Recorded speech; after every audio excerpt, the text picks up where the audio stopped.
Good morning. আমি ঘুম থেকে উঠে ফ্রেশ হয়ে আসলাম। এখন প্রায় 10টা 15 বেজে গেছে। ভীষণ ঘুম, মানে সেই পুনেতে গিয়েছিলাম না একটা কাজে, তারপর সেই ফেরার পর থেকে খালি মনে হচ্ছে ঘুম আর ঘুম, এত টায়ার্ড হয়ে গেছি। তো আজকে একটু দেরি হয়ে গেছে, ফ্রেশ হয়ে গেছি। এখন ভাবছি একটু কফি খাবো, দেন আমি একটু পড়তে বসবো। তো চলো আগে একটু পড়তে বসি, পড়ে টরে নিই। 12টা বাজে, পড়া ডান আপাতত সকালের মতো।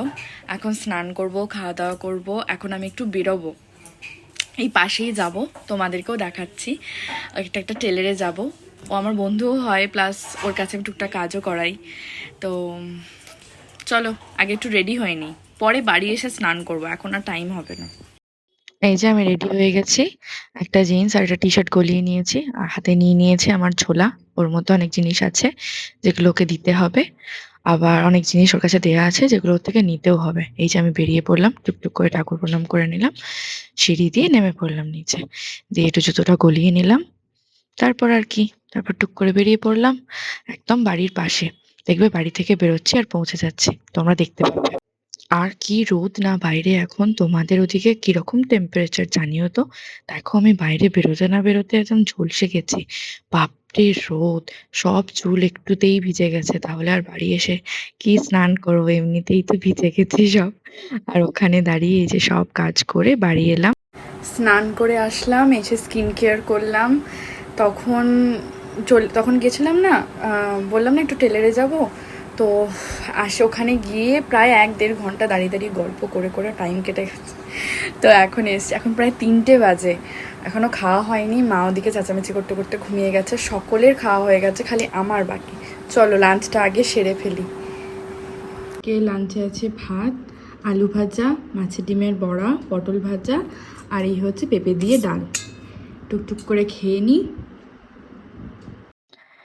আর এরকম সিম্পল খাবার কারা ভালোবাসো আমাকে জানিও, আমার খুব ভাল লাগে। আমার এরকম বেশ ভাজাভুজি আর খুব শুকনো শুকনো অল্প বেশি ঝোল তরকারি এসব আমার খুব একটা ভালো লাগে না। আমার এই ধরনের খাবার দাবারই বেশি ভালো লাগে। তো খাবারটা নিয়ে নিয়েছি, তো সেদিনকে একটু শান্তিভাবে খেয়েও ছিলাম, পছন্দের খাবার ছিল যেহেতু। আর খাবারটা ভীষণ টেস্টিও হয়েছিল। মানে আমাদের যে দিদি রান্না করে ওই দিদির এত সুন্দর ডাল খাওয়া দাওয়া হয়ে গেছে, ঘরে চলে এসেছি। বুঝতে পারছি না এখন কি করব। পড়তে বসলে হয়, কিন্তু এত পড়লে ঠাকুর পাপ দেবে, তাই এত পড়বো না। একটু নেটফ্লিক্স দেখি বরং। ভ্যাম্পায়ার ডায়েরিজ দেখি একটু। তোমরা ভ্যাম্পায়ার ডায়েরিজ কেউ দেখেছো? দেখে থাকলে আমাকে বলো তোমাদের এক্সপিরিয়েন্স কেমন, আর তোমাদের ফেভারিট ক্যারেক্টার কে ওখান থেকে। এই যে ভাত খাওয়া হয়ে গেছে, একটু তরমুজের জুস করা ছিল, এটা খেয়ে নিই। খেয়ে একটু নেটফ্লিক্স করি, একটু শুয়ে থাকি। বিকালবেলা একটু বেরোনোর ইচ্ছা আছে, যদি বেরোই তো তোমাদেরকেও সাথে করে নিয়ে যাব। এই যে শান্তি করে শুয়েছিলাম, কিন্তু দাদা দাদা দাদা জোর করে তুলে নিয়ে আসলো, বললো চল মা চা করেছে খেতে হবে। এই তো এসে পড়েছি, ইচ্ছা করছিল না উঠতে। নেটফ্লিক্সটা দেখতে দেখতে না আমি ঘুমিয়ে গেছিলাম একটুখানি। তারপরে এই যে চা ফা খেলাম, তারপরে তার সাথে আবার ওই একটা ছোট্ট স্ন্যাক্সও খেলাম। এই যে এইসব আনহেলদি খাবার দাবার তো মানে না খেলে আমার দিন যায় না।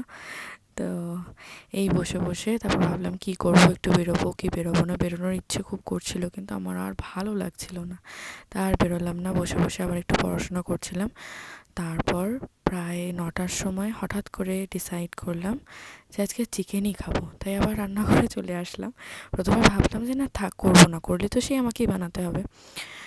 তারপর ভাবলাম কি আর হবে, বানিয়েই ফেলি। তারপর এই যে মানে সকালে একবার ঘেমেছি, এখন আর একবার, কি আর করব।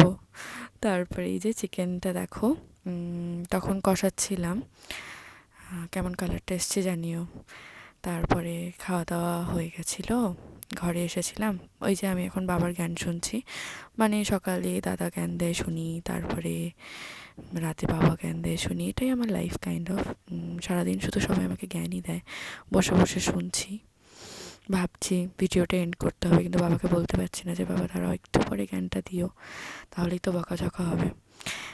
এই যে এখন 11টা 11:30 বেজে গেছে। তোমরা তো দেখলে চিকেন বানাচ্ছিলাম, খাওয়া দাওয়া হয়ে গেছে। এত খিদে পেয়েছিল আমি দেখাতেই ভুলে গিয়েছি।